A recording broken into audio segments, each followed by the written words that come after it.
Okay, here's a video to kind of help explain quantitative risk assessment.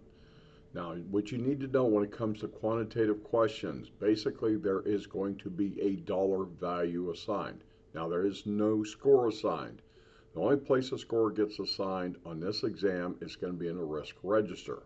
Now, you're going to have to know the acronyms.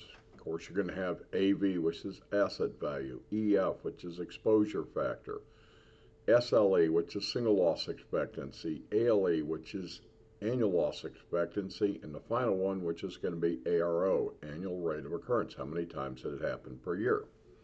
Now, if they want to know something about like the potential something happening, like nothing's happened before and we're trying to figure out what the dollar value could be, what you're going to use is the asset value, multiply it times the exposure factor, AV times EF. Okay. Now remember, SLE is one-time loss. And they're going to make it fairly simple. They will round it up.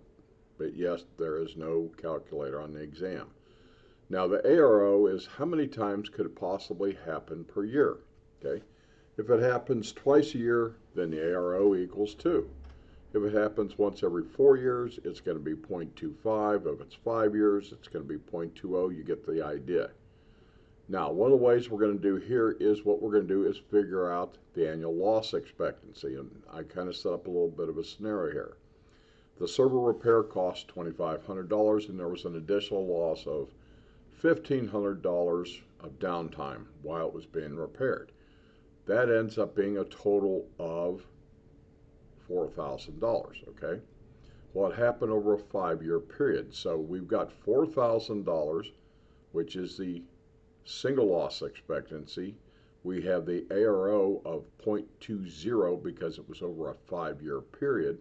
So we multiply the 4,000 times the 0.20 and you get $800. So if you take 800 over 5 times, you get back to your original $4,000. So the annual loss expectancy in that particular case is $800.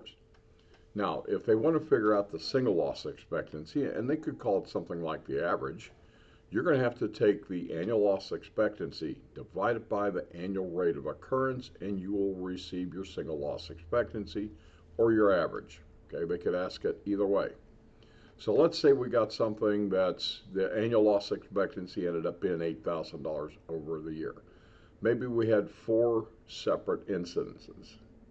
So if we take 8,000, which is annual loss expectancy, divide it by 4, which is annual rate of occurrence, you're going to end up with $2,000, which is your average or your single loss expectancy. We'll be working on some other videos here very shortly. Thank you.